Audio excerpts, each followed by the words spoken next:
नमस्कार और स्वागत है इस खास चर्चा में। नमस्कार। आज हम होम्योपैथी की दुनिया में थोड़ा गहरे उतर रहे हैं और सीधे उसकी जो बुनियाद है, उसका पहला सिद्धांत, उस पर नजर डालेंगे। एफोरिज्म 1। हाँ, एफोरिज्म 1। कई लोग इसे होम्योपैथी की आत्मा भी कहते हैं। मतलब डॉक्टर सैमुअल हैनेमैन का मशहूर ग्रंथ ऑर्गेनन ऑफ मेडिसिन, उसी का ये पहला सूत्र है। जी। और ये सूत्र ना दिखने में बड़ा सरल सा लगता है, हाँ, लगता तो है। पर इसकी गहराइयों पर सदियों से चर्चा होती आई है। बिल्कुल। और आज ना इस चर्चा को एक नया मोड़ देने के लिए हमारे पास एक दिलचस्प स्रोत है। अच्छा। हाँ, झुमरी तिलैया झारखंड के एक जाने माने होम्योपैथिक चिकित्सक हैं, डॉक्टर पी कुमार। जी, सुना है मैंने। उनके कुछ नोट्स हैं हमारे पास। शीर्षक है होम्योपैथी आरोग्य का क्वांटम मिशन। क्वांटम मिशन, दिलचस्प। तो आज हमारा इरादा कह सकते हैं दोहरा है। पहले तो हैनेमैन का इस पहले सूत्र का जो पारंपरिक अर्थ है उसे समझेंगे, ठीक है। और फिर देखेंगे कि डॉक्टर कुमार इसे आज के क्वांटम विज्ञान के युग में किस नए नजरिए से देखते हैं। ये तो वाकई एक बढ़िया तालमेल लग रहा है, 19वीं सदी का दर्शन और आज का क्वांटम विज्ञान। हाँ, देखते हैं ये मिलकर क्या तस्वीर बनाते हैं। जरूर। तो चलिए शुरू करते हैं हैनीमैन के मूल कथन से। एफोरिज्म 1। जी। चिकित्सक का सर्वोच्च और एकमात्र कर्तव्य है रोगी के स्वास्थ्य को पुनः स्थापित करना, अर्थात उसे ठीक करना। अब पहली नजर में तो ये बहुत सीधा लगता है, मतलब डॉक्टर का काम है मरीज को ठीक करना, इसमें क्या खास। हाँ, पर डॉक्टर कुमार अपने नोट्स में इशारा करते हैं कि इन शब्दों में बहुत कुछ छिपा है। किन शब्दों में? खासकर ये शब्द सर्वोच्च और एकमात्र, हाई एंड ओनली। अच्छा, हाँ, सर्वोच्च और एकमात्र। ये सिर्फ शब्द नहीं है, ये एक तरह से पूरे चिकित्सा कर्म के लिए दिशा तय करते हैं। तो सर्वोच्च से क्या मतलब समझा जाए? देखिए, सर्वोच्च या हाई शब्द इसे सिर्फ एक टेक्निकल काम से ऊपर उठा देता है। अच्छा। ये इसे एक नैतिक, एक मानवीय धरातल पर ले जाता है। हैनेमैन कह रहे थे कि भाई रोगी को स्वस्थ करना किसी भी डॉक्टर के लिए सबसे ऊंचा, सबसे पवित्र कर्तव्य है। पवित्र कर्तव्य। हाँ, ये सिर्फ स्किल या ज्ञान दिखाना नहीं है, बल्कि ये इंसानियत की सेवा का एक मिशन है। उस समय के हिसाब से तो ये बहुत बड़ी बात रही होगी। बिल्कुल। उस समय चिकित्सा अक्सर थोड़ी मैकेनिकल या सिर्फ लक्षणों पर ही केंद्रित होती थी। हैनेमैन ने इसे एक गहरी मानवीय जिम्मेदारी का रूप दिया। और फिर वो दूसरा शब्द, एकमात्र। ओनली। ये तो और भी सख्त लगता है। मतलब डॉक्टर और कुछ करे ही नहीं, रिसर्च नहीं, पढ़ाना नहीं। नहीं, ऐसा नहीं। एकमात्र का मतलब है कि बाकी सब कुछ सेकंड प्रायोरिटी है। अच्छा। मतलब वो सब तभी मायने रखता है जब वो मुख्य लक्ष्य यानी रोगी को ठीक करने में मदद करे। हैनेमैन शायद देख रहे थे कि डॉक्टर कई बार सिद्धांतों की बारीकियों में उलझ जाते हैं।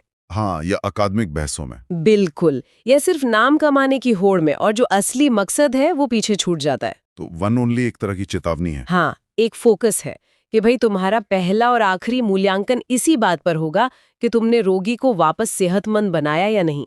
बाकी सब साधन है, साध्य यानी मंजिल नहीं। ये बात तो समझ आती है, पर फिर एक सवाल उठता है, ठीक करना मतलब क्योर।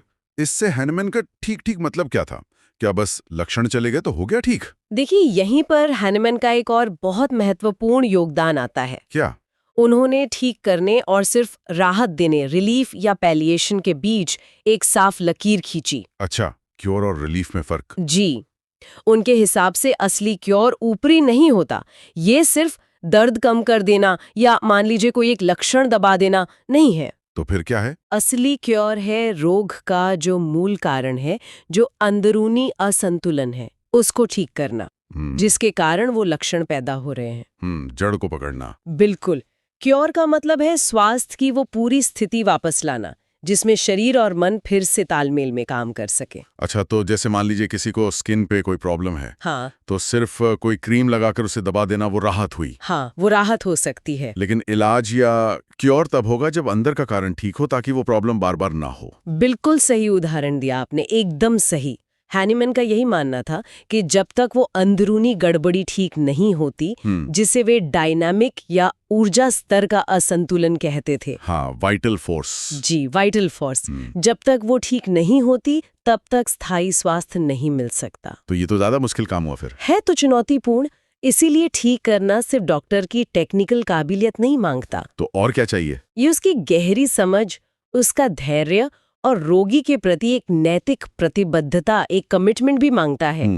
ये ज्यादा मुश्किल है पर ज्यादा सार्थक लक्ष्य भी है। इस नजरिए से देखें तो ये पहला सूत्र सिर्फ एक इंस्ट्रक्शन नहीं है। नहीं। ये तो चिकित्सा का एक पूरा नैतिक दर्शन, एक फिलॉसफी पेश कर रहा है। हाँ कि मेडिसिन सिर्फ साइंस और टेक्नोलॉजी का खेल नहीं है जी। इसमें करुणा, सहानुभूति, जिम्मेदारी, ये सब भी उतना ही जरूरी है। जी हाँ, और डॉक्टर कुमार अपने नोट्स में इसी बात पर बहुत जोर देते हैं। अच्छा। वो कहते हैं कि जब डॉक्टर इस सर्वोच्च मिशन को अपनाता है ना, तो उसका रिश्ता रोगी के साथ बदल जाता है। कैसे? वो सिर्फ दवा देने वाला नहीं रहता, वो एक गाइड, एक साथी बन जाता है जो रोगी की पूरी ठीक होने की यात्रा में उसका साथ देता है। Restore the sick to health का मतलब सिर्फ शरीर ठीक करना नहीं है, तो क्या है? बल्कि उस व्यक्ति के जीवन में ऊर्जा, आशा, जीने की इच्छा, उसको फिर से जगाना भी है। ये तो दार्शनिक स्तर पर भी बहुत गहरा है।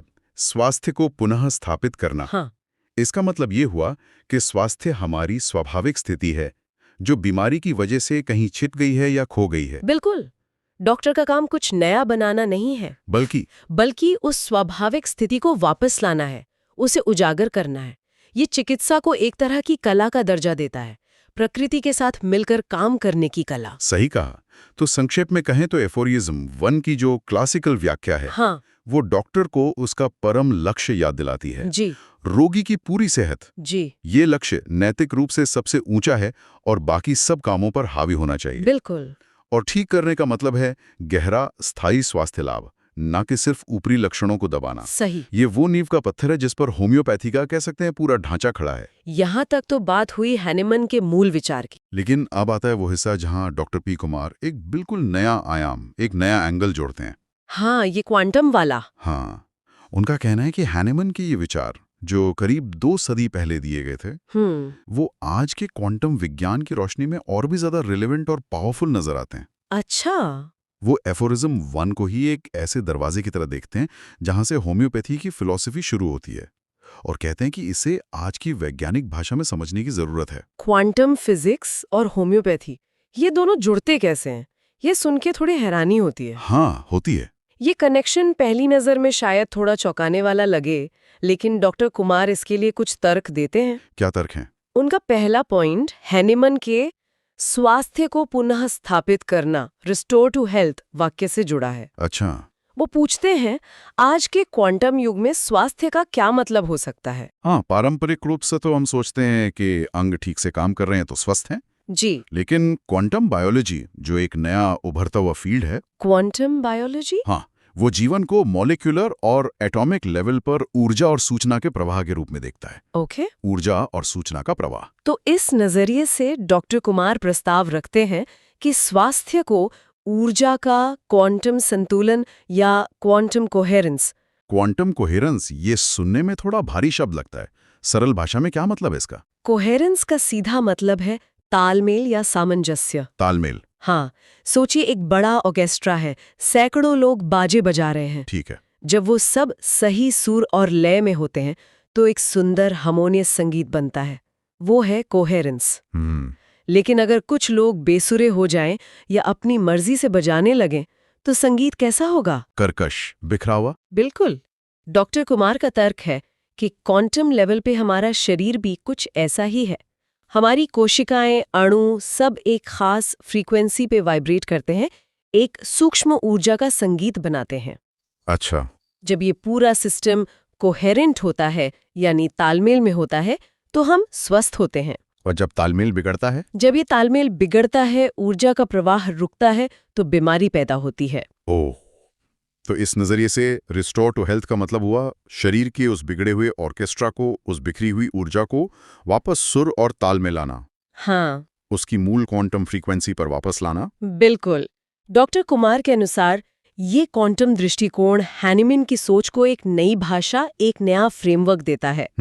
हैनिमन जिसे वाइटल फोर्स या जीवन शक्ति का असंतुलन कहते थे, हाँ, उसे आज हम शायद ऊर्जा क्षेत्रों या एनर्जी फील्ड्स का असंतुलन या क्वांटम कोहेरेंस का नुकसान, लॉस ऑफ कोहेरेंस कह सकते हैं। ये सिर्फ भाषा का बदलाव है या समझ भी गहरी होती है इससे? नहीं, ये सिर्फ भाषाई बदलाव नहीं है, ये हमारी समझ को शरीर के और भी सूक्ष्म और भी फंडामेंटल स्तर तक ले जाता है। ये दिलचस्प है। अब हैनिमन का वो विचार क्योर बनाम सिम्टम रिलीफ, उसे इस क्वांटम लेंस से कैसे देख सकते हैं? हाँ, हैनेमैन ने तो अनुभव से कहा था कि लक्षण दबाना इलाज नहीं। क्या क्वांटम विज्ञान भी यही कहता है? डॉक्टर कुमार के नोट्स के अनुसार हाँ, बिल्कुल कहता है। क्यों? क्वांटम दृष्टिकोण इस विचार का जोरदार समर्थन करता है। सोचिए, अगर बीमारी ऊर्जा के गहरे स्तर पर असंतुलन का नतीजा है, तो सिर्फ बाहरी लक्षणों को दबाने से, जैसे ऑर्केस्ट्रा का शोर कम कर दिया, वो मूल असंतुलन यानी वादकों का बेसुर होना तो ठीक नहीं होता ना? नहीं, वो तो बना रहेगा। हाँ, लक्षण शायद दब जाएं, पर अंदरूनी गड़बड़ी बनी रहती है और वो किसी और रूप में या फिर से सामने आ सकती है। तो फिर क्वांटम नजरिए से क्योर क्या हुआ? डॉक्टर कुमार इसे एक तरह का एनर्जी रीसेट कहते हैं। Energy reset? हाँ, या ऊर्जा का पुनः समायोजन।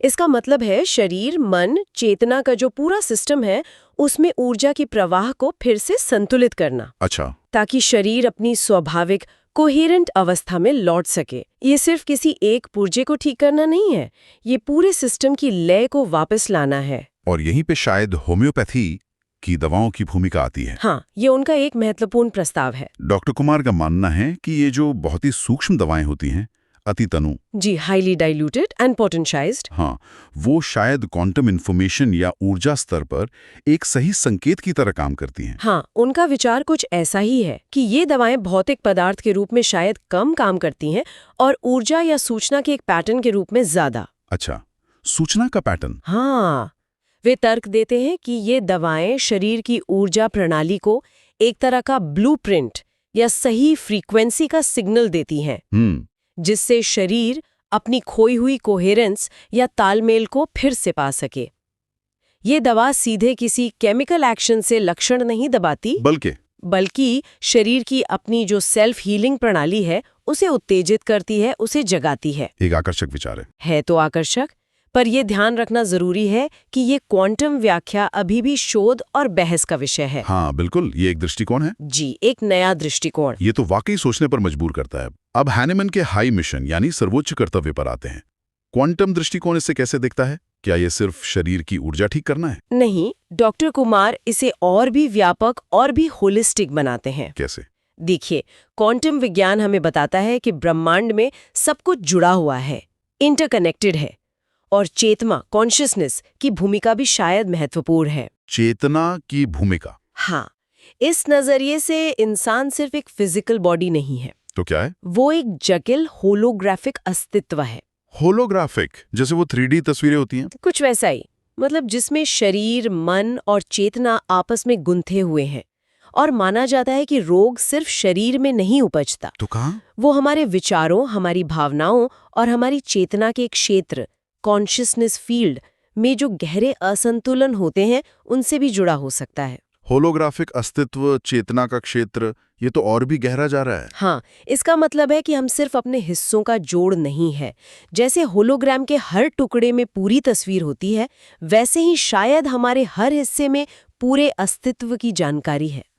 और हमारी चेतना, हमारा सोचने महसूस करने का तरीका हमारे स्वास्थ्य पर गहरा असर डालता है। तो इस दृष्टि से डॉक्टर का क्वांटम मिशन क्या हुआ? डॉक्टर कुमार के अनुसार ये सिर्फ फिजिकल या एनर्जी लेवल पर मरम्मत करना नहीं है।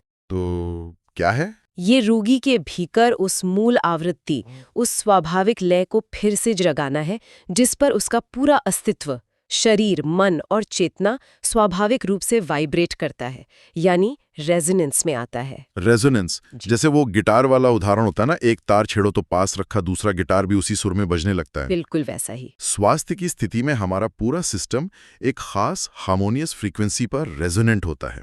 और बीमारी में? बीमारी में ये रेजोनेंस बिगड़ जाता है। तो क्वांटम मिशन है रोगी को वापस स्वास्थ्य की उस स्वाभाविक प्रतिध्वनि के साथ जोड़ना। वाह, ये एक तरह से व्यक्ति को उसके अपने गहरे स्वस्थ स्वरूप के साथ फिर से अलाइन करना है। ये सोचना कितना अद्भुत है कि हैनेमैन जब ये बातें लिख रहे थे तब विज्ञान काफी हद तक न्यूटोनियन था। हाँ, मैकेनिस्टिक था। दुनिया एक मशीन की तरह और इलाज उस मशीन की मरम्मत जैसा। जी। लेकिन आज क्वांटम फिजिक्स हमें वास्तविकता को तरंगों, ऊर्जा क्षेत्रों, संभावनाओं और अनिश्चितता के रूप में देखने को कह रही है। बिल्कुल अलग नजरिया। डॉक्टर कुमार सोचते हैं कि अगर हैनेमैन आज होते और उन्हें क्वांटम विज्ञान की जानकारी होती तो शायद वे अपने पहले सूत्र को कैसे लिखते। ये एक दिलचस्प सवाल है, सोचने वाला। डॉक्टर कुमार के नोट्स के आधार पर शायद हैनेमन कुछ ऐसा कहते। कैसा? चिकित्सक का सर्वोच्च और एकमात्र मिशन रोगी को क्वांटम सामंजस्य, क्वांटम कोहेरेंस और स्वाभाविक प्रतिध्वनि रेजोनेंस में वापस लाना है, ताकि उसकी जीवन शक्ति पूरी तरह से प्रवाहित हो सके।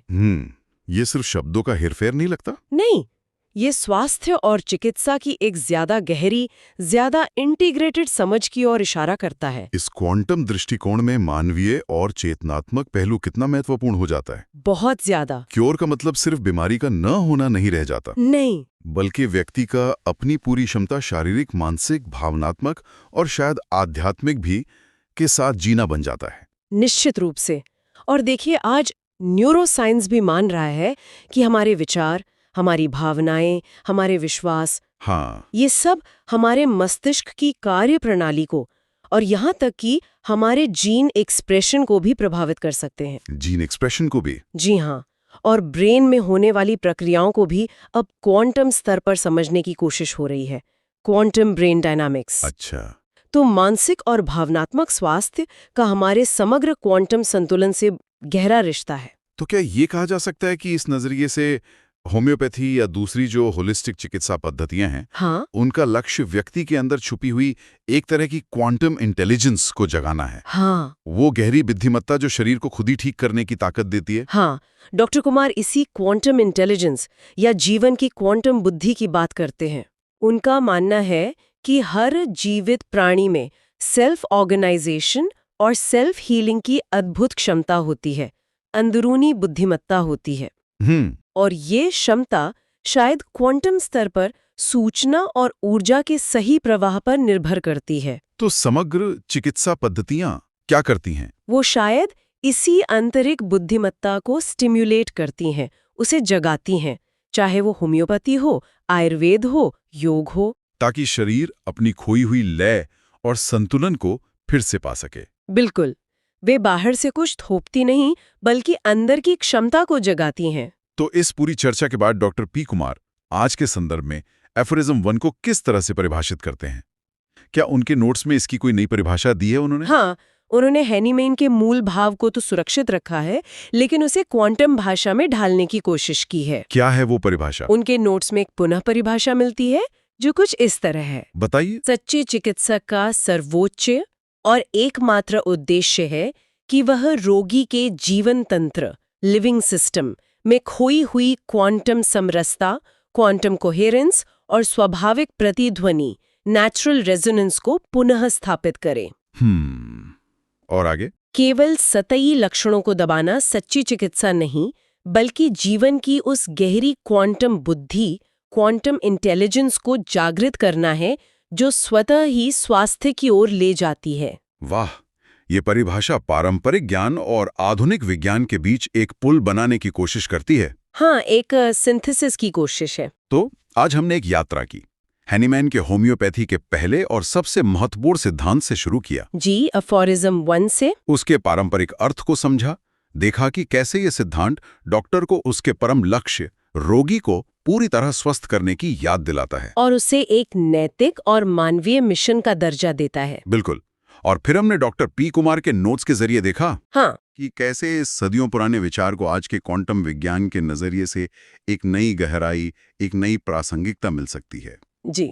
स्वास्थ्य को सिर्फ अंगों की मशीनरी न मानकर ऊर्जा, सूचना और चेतना का एक जटिल गतिशील संतुलन मानना, और इलाज को उस संतुलन को बहाल करने की प्रक्रिया मानना। हाँ, जिसमें शरीर की अपनी आंतरिक बुद्धिमत्ता, उसकी सेल्फ हीलिंग क्षमता की भूमिका सेंट्रल है। सबसे महत्वपूर्ण बात शायद ये है कि चाहे हम इसे क्लासिकल दृष्टि से देखें या क्वांटम दृष्टि से, मूल संदेश वही रहता है। क्या? कि डॉक्टर का ध्यान पूरी तरह रोगी के कल्याण और उसकी सेहत पर केंद्रित होना चाहिए। बिल्कुल, वो फोकस नहीं हटना चाहिए। हाँ, स्वास्थ्य और इलाज की हमारी समझ समय और विज्ञान के साथ विकसित हो सकती है और होनी भी चाहिए। और शायद ये हमें शरीर, मन और ऊर्जा की और भी गहरे रहस्यों तक ले जाए। बिल्कुल। और यहीं पर हम अपने श्रोताओं के लिए एक विचार छोड़ जाते हैं। जरूर। अगर हम हैनीमैन के इस मूल दर्शन और डॉक्टर कुमार द्वारा प्रस्तुत इन क्वांटम विचारों को एक साथ रखकर देखें, ये जो मिला जुला दृष्टिकोण है, हाँ, तो ये भविष्य में स्वास्थ्य और चिकित्सा को कैसे प्रभावित कर सकता है।